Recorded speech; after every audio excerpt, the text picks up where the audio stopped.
Hey there berries, welcome to a support Sona guide.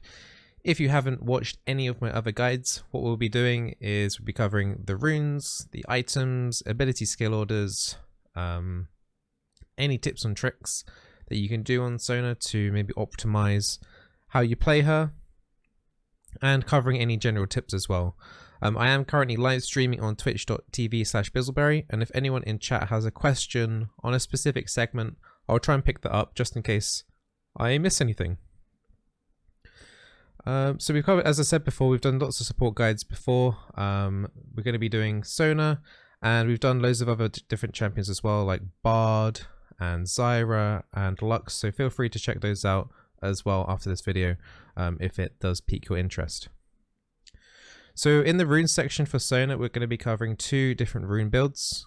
One is the standard build that I would recommend you try out in the large majority of your games. And then we're going to be talking about a Guardian, which is a more defensive build against hard engaged champions. And we'll generally have a slightly different itemization build for that as well in regards to the starting item. So first we're going to talk about the standard Sona build that you probably will be trying out in most of your games. You start off with the Summon Aerie, and then moving on to Mana Flow Band. Moving into Transcendence. You can go into Absolute Focus here if you wish. The difference is that Transcendence only kicks in once you hit level 10 to get another 10% cooldown reduction. Whereas the Absolute Focus you'll have throughout the laning phase as long as you're above 70% health, which will give you a little bit of extra AP. But generally on Sona, it's very important to have as much CDR, cooldown reduction, as possible. There's a cap that you can do via the runes of 45%, which we'll be trying to get as quickly as possible, because also one of Sona's abilities has cooldown reduction built in as well. So the more cooldown reduction you have, at the moment in Season 10, it's going to be changed a bit in Season 11, but as of Season 10, 2020, stacking up cooldown reduction, the more you have of it, the more powerful it is, mathematically speaking. So I like picking the Transcendence for that fact. Here in the very last one, you have two options again. You've got Scorch, which will give you a tiny amount of damage in the laning phase. Tiny. You'll probably be doing about 300 damage with this during the laning phase. No more than 300 with the amount of poke that you do. It's okay. It's nothing crazy, but it's okay. The other option is Gathering Storm. Much like Transcendence, that you only start getting the effect of that at 10 minutes. But if it ends up being a 30-minute game onwards, which generally in the lower ELOs is more likely to happen, as game length is longer the lower ELO you are. So if you're in Iron, Bronze, Silver, potentially low Gold, you might notice that you have more 30-minute games than 15 or 20-minute games. So it's a little bit of a risk factor. You're kind of working out if your game's going to be lasting longer than 20 minutes. But Scorch is, you're always going to have that laning phase. You're always going to be playing for that first 10 minutes of the game. So you're always going to get value from Scorch. But honestly, it's personal preference here.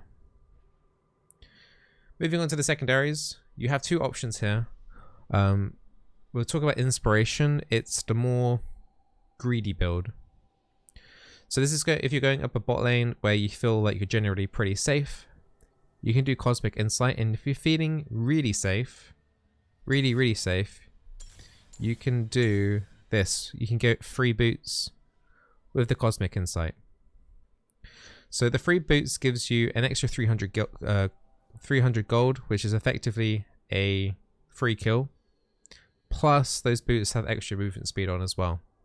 So if you're playing against a hard engage like a tank, I wouldn't advise looking at Magical Footwear. It's like the greediest rune that you can do. But if you pull it off, you're getting a lot of gold value there. If you're not sure, then Cookies is a very good option as well. You can sell the cookies in the fountain. They could give you 30 gold if you keep them. And that gives you a little bit of extra income to buy some other things during the laning phase. Or you can eat them, and you get the extra health and mana regen in. The cookies have a, when you eat them or if you sell them, you gain 50 permanent mana as well. So don't forget, you can sell them at the fountain and still get that plus 50 maximum mana. And there'll be an item later on that we're going to be purchasing, which will help with the item synergy a little bit, just a tiny bit. A secondary secondaries of what you can take. You can go Revitalize is really good on Sona. And then generally it's bone plating because Sona is really, really squishy. So this rune build is viable here as well if they have something a little bit bursty that you're worried about. But as we mentioned before, cooldown reduction is very important on Sona. So you will be missing out on a little bit of extra sustain in the laning phase without the cookies, or greediness without the boots, but most importantly the cosmic insight, the 5% extra cooldown reduction on your spells and on your summoners. Your stat runes will be this no matter what the build is every single game. You'll be going double adaptive force and then taking the defensive rune based on what you're playing up against bot side. Now we're going to be talking about the Guardian build. So this Guardian build is if you're really scared about the enemy bot lane. Your first item, we'll be talking about items more in depth, but I won't be touching on Relic Shield when we go into the client and start talking about all the different item options. Guardian specifically takes a Relic Shield first item, and you're playing really, really, really passive in lane because you're scared of getting grabbed by a Blitzcrank or some form of cheesy burst damage where if you do get caught out, then you're going to die without these runes basically. So the standard build here for that is starting off with Guardian. You'll be taking Shield Bash as one of your abilities gives you a decent chunky shield. This will also affect from the Guardian as well. Everything else there is rubbish, really. Demolish and Font of Life in this scale with maximum HP, and Sona is one of the squishiest champions in the game. So the actual value from these two runes are terrible. So your only option is Shield Bash. Bone Plating, because you're worried about burst, you'd be moving into Bone Plating anyway. Everything else here is pointless. And Revitalize is really, really strong. More shields, that affects the Guardian as well, and affects your shields and heals on your W on your ability. Moving on to the secondaries here, it's very similar with the Cosmic Insight and the cookies. But some people I know like doing Presence of Mind with Cut Down or with Tenacity. So if you're really, really scared, you got the Presence of Mind where you'll get extra mana when you get assists or kills throughout the game. And you'll get the extra maximum capacity on your mana for an extra 100, which can make a huge difference. So if you manage to actually get an assist, it's going to be difficult with this build, honestly, because you're going to be looking to play passively, but Presence of Mind can work. And then you've got another defensive rune here with extra tenacity. So that means when you get crowd controlled, you might have a chance of getting out. Might. But it's quite rare to see precision secondaries, honestly. So you're more looking towards something like cookies and Cosmic Insight. You could run a stopwatch instead of, say, one of the other two runes instead of Cosmic Insight or cookies. As a stopwatch, you might want to convert that into a Zhonya's maybe later down on the line, because this is like your scaredy cat build. It is possible to do that, but generally in the game, Zhonya's isn't really an ideal choice for Sona, as she benefits greatly from shield and heal power, which we'll talk about in the item section very shortly. So this would be your standard Guardian build if you were very, very scared of the lane. Right, we're going to be moving on to the practice tool. If you're not familiar with my guides, we move into the practice tool. We start talking about the items, and we bring out the target dummies, and we talk about the summoners.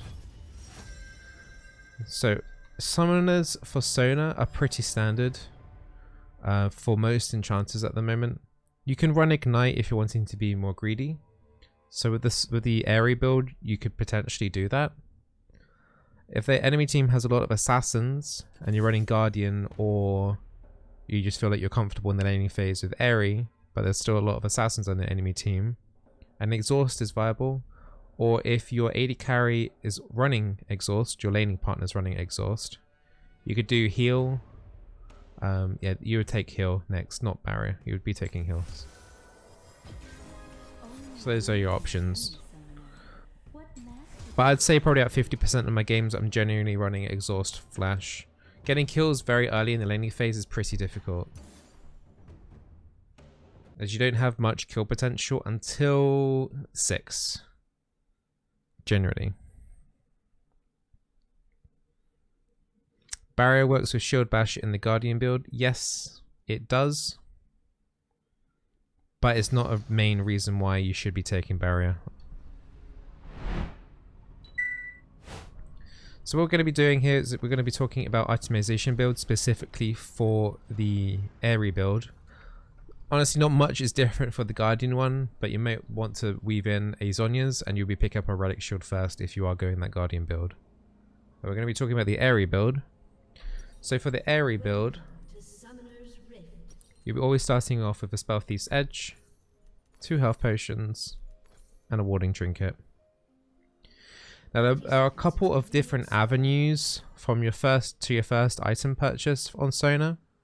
You've got your tier, or you got straight going into your core enchanter items. Personally, at the moment, I like going tier.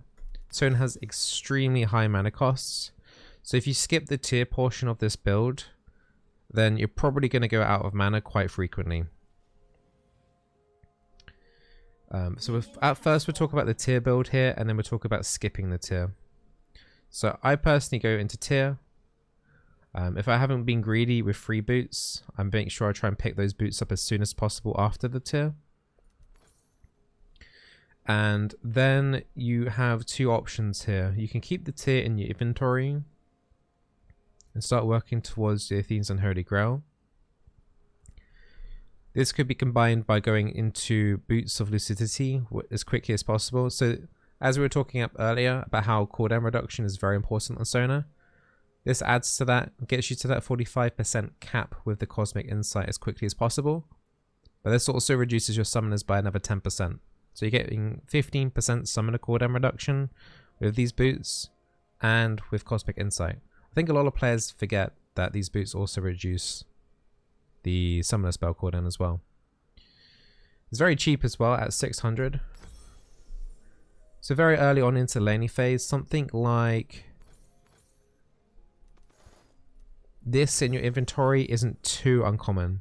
So you got 10% from your boots, 10% from the Fiendish Codex, and you're getting on your way towards that Athene's Unholy Grail.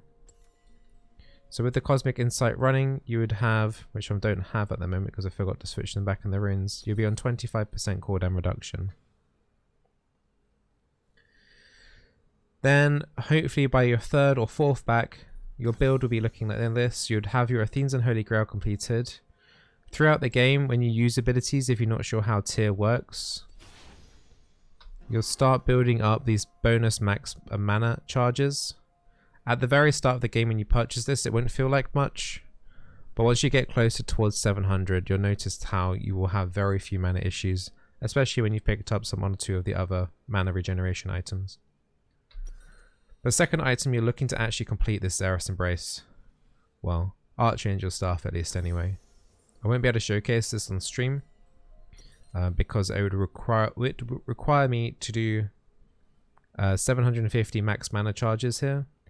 But then will then get converted into the Xerath's Embrace, which gives you a boatload more mana. Picking up this Xerath's Embrace as well will give you a total of extra 20% extra cooldown reduction. So from these 2 items alone, with the boots and the Cosmic Insight, there you will get 45% cooldown reduction. There is a stack tier button. I'll try and find. Thank you. Wow, lifesaver. So then your build will look something very like this, because when you've had that tier stacking up in your inventory, by the time you get to this point in the game, your tier will probably be about on 600-ish maximum mana. but you're fully capped.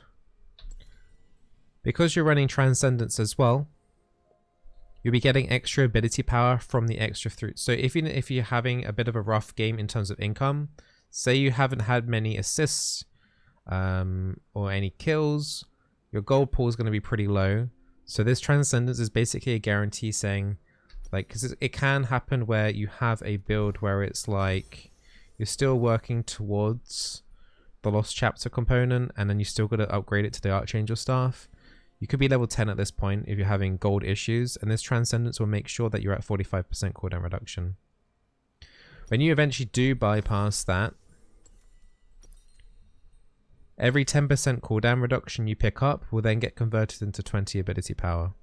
So once you have this in your kit, don't be too greedy in terms of going these extra ability power items generally. We're looking for an Ardent Censer because Sona can do group-wide shields, which will apply the Ardent Censer attack speed buff for your team. Plus it's particularly cheap as well. So this item normally would give you 60 on base, but because you're getting the Forbidden Idol, you're getting extra ability power there as well, another 10. So that's already 70 ability power. And because it has 10 cooldown reduction on it as well, this item actually in total is giving you 90 ability power with the Transcendence. And then you're getting the 10% extra heal and shield power. And then you got the buff in as well. This is kind of your late game build. I would be surprised if you made it beyond this stage of where we're at now. And you should always be picking up control odds whenever you can. Once you hit level 9, roughly you're looking to get rid of the free wards trinkets into the Oracle lens, as hopefully by then you would have already have got 500 gold from your Spellthief's Edge. Or as soon as you've completed the first part, you should be switching into the Oracles. I mean, this is your build for 90% of the game. Some games go longer, to about the 40-minute mark. You can buy potions to top that up to give you a little bit more ability power for the team fights around the major objectives. But it's not terrible to then have to slip in another support item. That's another 10% heal and shield power. That's another lot of ability power just from the base mana, 150% on that alone. So that would be 10, 20, 30 ability power, if I'm correct in saying, on the redemption with your Athenes and Holy Grail. And then you got another 20 because of the 10 cooldown reduction. So you can see how all of these cooldown reduction things stack up to actually give you a sizable chunk of ability power.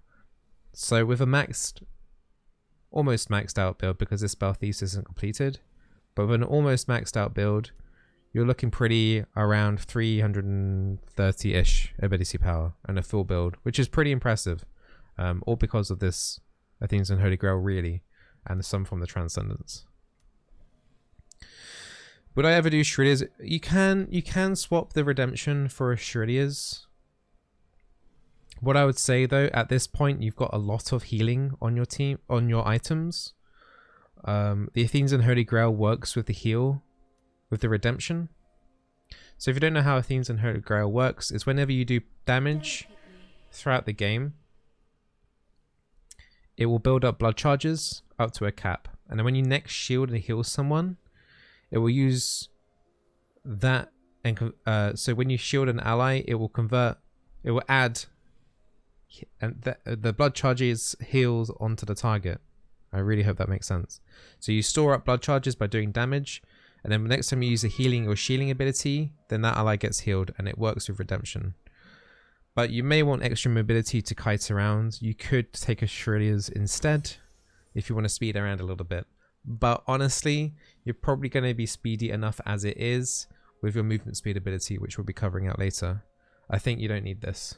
I think redemption is better, or even better than Shreddiers would be a Michael's, because that Michael's is an active item that cleanses a target.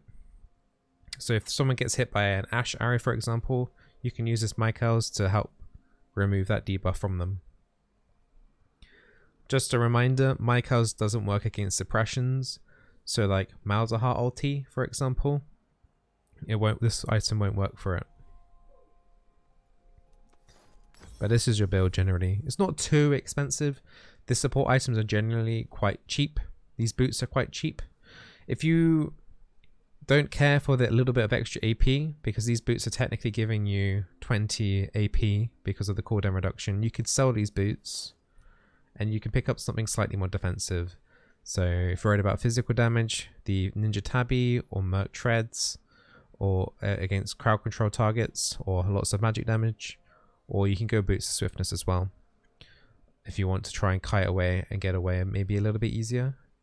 But it's not, in a really long game, I sometimes do opt out and ditching these boots of lucidity into the Merc Treads against magic crowd control teams, or Ninja Tabby against physical auto attack heavy teams.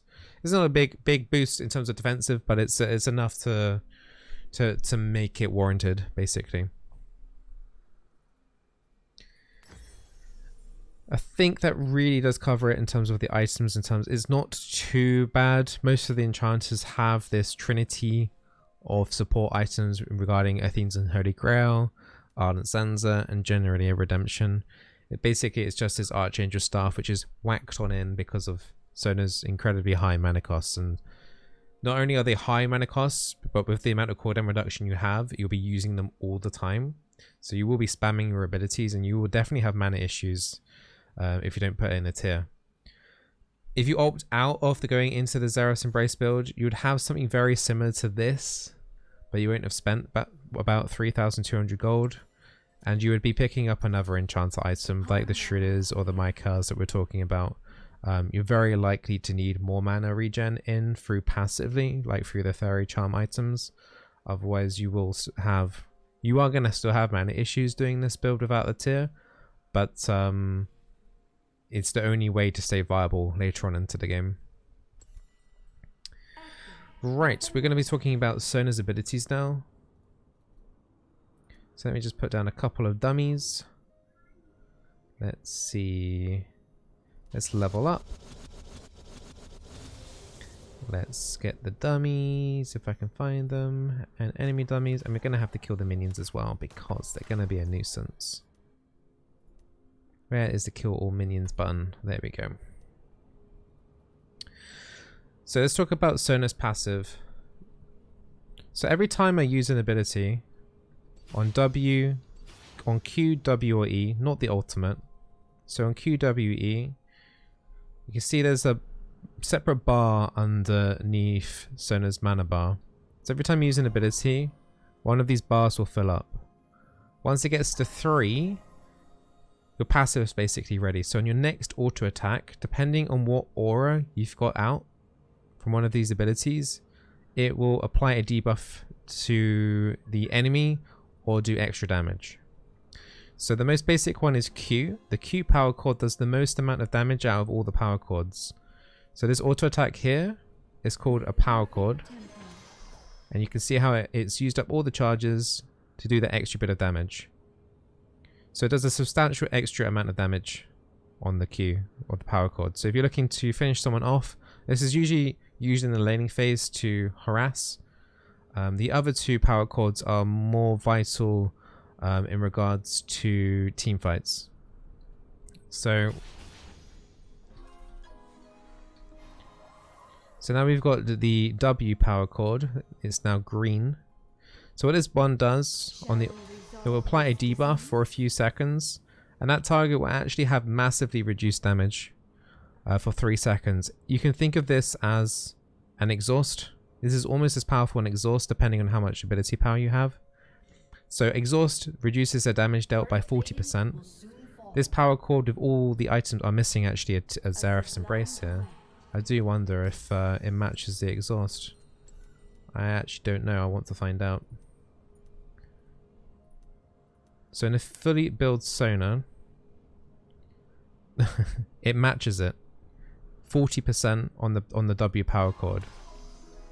So when you auto attack this target, you've essentially used exhaust on them. And then your W cooldown, it doesn't take long to then get another W power chord back up. And then it's another exhaust. So this W is very, very powerful against assassins. So you basically have a 3-4 second cooldown exhaust at your fingertips. I think many people playing Sona just only do Q power chord because it's the big damage, but when you put it that way, when your W power chord is as good as an exhaust, you need to be using that more in a fight. Does it stack with exhaust? Usually stacking debuffs like that works multiplicatively as opposed to additively. So it would be 40 times 40. Sorry, 0.4 times 0.4. So it would be 4, 8, 16. So they would probably get damage reduction of 56% if I did my quick maths right there. But it would still be worth using exhaust and a W power chord on a very high damage assassin target. So now we will do the E power chord. So this one slows a target down by a decent amount. Maxed out level 18 with all your bells and whistles with your ability power, 55%. So it can help a target that's trying to get away. That one can be really important in pinning someone down and helping your team catch up to a loose target. So this can be used in the laning phase as well. So you speed up your team, your jungler and your AD carry to go in, and you're slowing down the target, makes them easily caught out. So that's the passive. Make sure you make use of these power chords. They are very important in the laning phase. Now we'll actually talk about the chords themselves. So the Q chord is your bread and butter. You'll be putting 3 points in this during the laning phase, because you want to have enough damage to be able to harass the enemy. If you're doing Guardian, you might not even want to put more than 1 point in Q, because you'd be playing really, really scared and back and only putting points in your heal instead. But it's a good rule in generally most of these enchances is that you want 3 points in your damaging ability in order to actually harass the enemy. So this has a 2-factor component. So let's go through it together. So the active portion is that it prioritizes champions over minions as long as they're in this massive circle, and it can attack 2. It will attack the 2 nearest enemies, enemy champions near you. When an ally enters the aura, they will also gain extra magic damage on their next attack. Also, another thing with all of these auras as well is that when you cast these auras, you see this blue circle around you. When you walk to an ally, it will give them the buff, but it will also refund you a portion of the mana back. In this case, it's 30. So it's important when you're using any of your auras that you're moving into an ally. It only needs to be 1 to get a portion of your mana back, so it doesn't cost as much. This is very important in the laning phase, that if you're overextending to harass someone, try and always bring the aura back to your friendly target in order to get that mana back. So once again, the Q power chord damages enemy champions, gives your allies a buff, including yourself, and when you move your aura to an ally, you get some mana back. So a lot of this will be you poking in and then running away. You'll be building up those power chord charges, and then whenever you can, ideally during the laning phase with your Q power chord, you'll be looking for that cheeky auto attack, and maybe weaving in another Q if it's off cooldown, and then running away. A lot of it's hit and run with Sona. Next, we'll be talking about the W power chord. It's the green one. So when you move to an ally, it shields them. It shields all your allies. The shielding has no cap, so you can shield 4 of your allied champions. And it also heals the target that is most urgent in need of healing, the most wounded. I think that there are some mathematical issues with that, vary sometimes in some very few extreme circumstances, which I won't go into, but generally whoever needs healing will get it. And it's a much bigger range than your Q. So you can heal someone from quite a big distance away. So you can do it pretty safely, but they won't receive the shield portion unless they're in your aura. And the same with the mana refund. And once again, that builds up your power chords, and the W power chord is basically the damage reduction on one single target. The third chord is the movement speed chord. Speeds you up and speeds up allies. As you saw there as well, it does pass over Summon Airy, and Summon Airy does work with Ardent Censer. So in this case here, that target dummy's got the Ardent Censer buff. But it's basically just an ability to help get you around a lot, and you'll be using this ability a lot in team fights. You'll be able to keep the uptime on this quite a lot because you'll be basically just almost face rolling your keyboard in team fights in terms of Q, Ws, and Es to give your shields and damages to all of your allied champions, and move them around to help them position and chase and run away if needed. Now, the most important ability on Sona is actually her ultimate. As much as good as her Q, W, and E are in team fights, the ultimate is actually the most important. There are two components to this. The most useful is actually the passive of her ultimate, not the actual active. But her ultimate is a short range stun, AoE stun, which you can help reposition by using things such as flash. So it's not uncommon to have to do like a flash engage. It's your only real way to engage. You might want to like movement speed yourself going in and do something like that to hit as many targets as possible to help set your team up.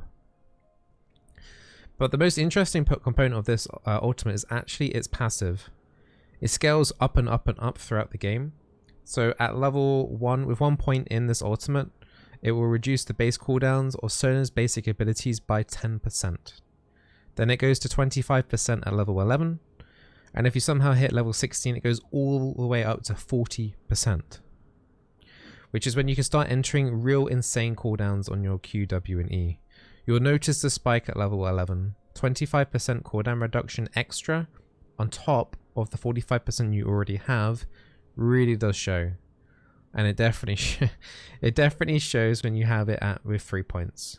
So the actual strongest part of the ultimate, a lot of people don't actually notice about Sona, about that passive, but it's the most important thing in her kit. It makes it so that your QWE are so spammable. It makes it so that cooldown reduction is the most important stat for her. So yeah, I mean, it just makes it so that all of these abilities, to be fair, I have it on auto refresh cooldowns, but I don't have my Cosmic Insight in as well. But having 3 seconds basically cooldown on every single spell, you will literally be doing this a lot in team fights. You'll be rolling around, staying at the back because you don't want to be at the front because you'll be quite squishy. But if any assassins make it to the back line, make sure you got your W power chord ready. Get that extra exhaust effect on them. If anyone's trying to run away, or if someone, say for example this assassin dove in and is trying to get away, make sure you slow them down with the slow power chord, the E. Or if you're in the laning phase and you need to perk someone down or finish someone off, use the Q power chord for extra damage. And that really is her abilities in a nutshell. She's one of the, I would say, mechanically she's one of the easiest champions to learn. So if mechanics aren't your things, Sona is probably the best champion for you to play. She's very good in solo queue right now. And she's very easy to learn. There's not much going on really with her. The only thing that you really need to pay attention to is what power chord that you're going to be doing. Other than that, there's one advanced little trick that you can do. I will say that power chords can be used on turrets, so you can use like a Q power chord onto a turret. But there's one little thing you can do to increase your damage in the laning phase. You mainly be using this in the laning phase. So if you have 2 power cord charges, what you can do is you can do an auto attack reset. So you can do an auto, Q, auto. So you see how that power cord just came straight out there? Because what a lot of Sonas generally do is they build up those cords and then they do the power cord. But if you're able to, sometimes it's difficult to, but if you're on 2, do auto, Q, auto, and there's a big burst. Really big spike of damage there.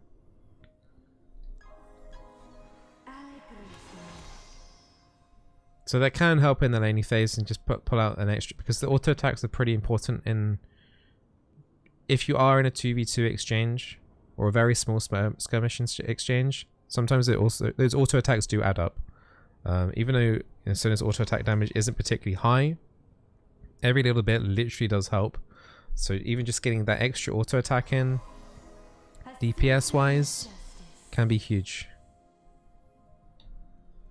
It's mainly more important in the laning phase though. You probably won't be looking to do that as much through the mid game team fights and things like that. Only start doing that as well when you feel comfortable, because you also will be staying in for basically an extra 0.25 seconds, which could open you up to a window of being crowd controlled as well. So it's not a super urgent tool to learn straight away when you're playing Sona, but it does make good practice to do the auto attack, Q, auto attack. Other than that, I'm not really sure there's too much to cover at the moment. I know she's got a Psyop skin coming out, which I'm looking forward to. I will be doing a Janna guide as well to finish off, to round off the Enchanter series of the support section. So if you guys do like the support guides, do let me know. I'm going to be making sure they're updated as much as possible every single year. Also, I'll be doing some for Wild Rift when that game finally comes out. If you have any questions and you're watching on YouTube, feel free to leave a question underneath the YouTube channel and I'll do my best to leave a reply. And yeah, check out some of the other support guides if you're learning to play support. Take care, wish you all the best, and see you in my next video.